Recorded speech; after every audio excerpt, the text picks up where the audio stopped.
भीनु सारा कौआ चरह आंगना में छोटी नदी आजुर घर बाई हमर पहुना में छोटी नदी आजुर घर बाई हमर सजना में छोटी नदी बड़ी दिन बाद होते पिया से हो मिलना में छोटी नदी बड़ी दिन बाद होते पिया से हो मिलना में छोटी नदी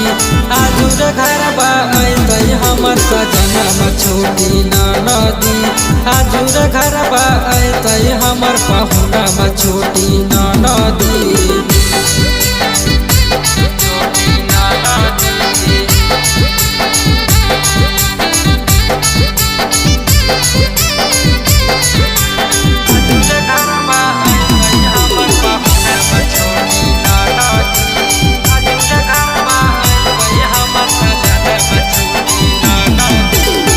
रची रची पिया हम तारू पावा सजाई के रखबै से जिया पर मौखा मलम बिछावना लगाई के रखबै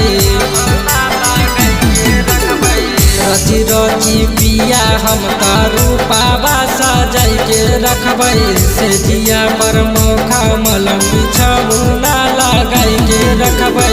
रोजे रोजे देख हलियै पिया के हो सपना में छोटी नदी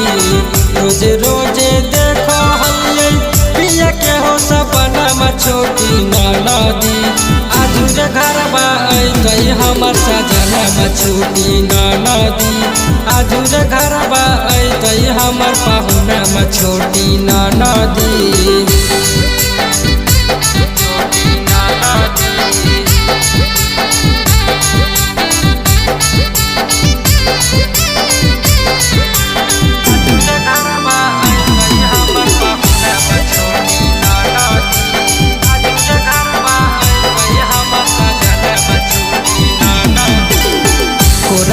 सटाई के पूछबाई पिया के दिल के बतिया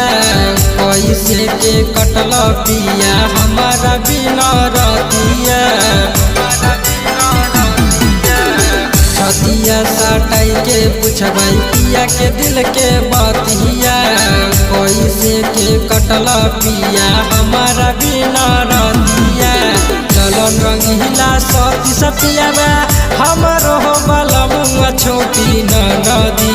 चलन रंगीला सती सतिया हमारो हो बलम छोटी नदी आजुर घर बाई हमर सजना में छोटी नदी आजुर घर बाई हमर पहुना में छोटी नदी।